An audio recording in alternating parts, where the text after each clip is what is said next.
अलीगढ़ में गैर समुदाय के भूमाफिया दबंगों ने छीनी जमीन, एसडीएम से शिकायत के बाद भी नहीं हुई कार्यवाही।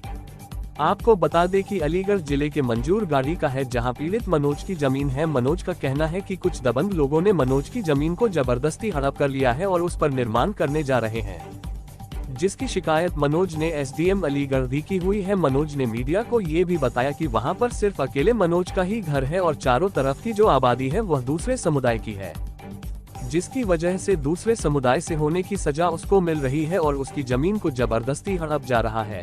जहां योगी सरकार में कानून प्रणाली इतनी सख्त है कि किसी भी व्यक्ति के साथ अत्याचार या अन्य नहीं हो सकता, वहीं अकेले मनोज को दूसरे समुदाय का होने की वजह से इतनी समस्याओं का सामना करना पड़ रहा है। अब देखने की बात तो यह है कि योगी सरकार में मनोज को कब न्याय मिलेगा। कामिनी शर्मा की रिपोर्ट। तो मंजूरगढ़ी जनपद अलीगढ़ में आपने देखा कि पीड़ित मनोज का कहना है कि उसकी जगह को दबंगों के द्वारा, भूमाफियाओं के द्वारा उसकी ज़मीन पर कब्जा कर लिया गया है, जिसकी शिकायती पत्र उसने दिए हैं और वहां पर जांच भी शुरू हो गई है। पीड़ित मनोज का बार बार एक ही कहना है कि उसकी ज़मीन को इसलिए हथियाया जा रहा है क्योंकि हिंदू परिवार एक वही है, चारों तरफ जो है वो दूसरे समुदाय के लोग बसे हुए हैं, जो इस्लाम धर्म के लोग हैं वो बसे हुए हैं और उन्होंने चारों तरफ से उस जगह को घेर रखा है।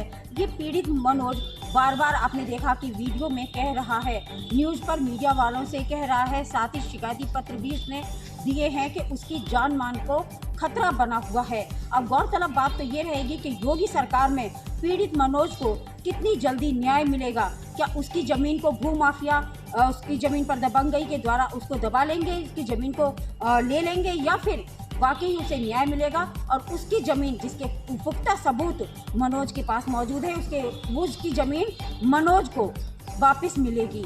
मैं तह तक न्यूज़ से कामिनी शर्मा, सहयोगी रिपोर्टर कृष्णा पंडित, सतपाल सिंह के साथ में, अलीगढ़, उत्तर प्रदेश।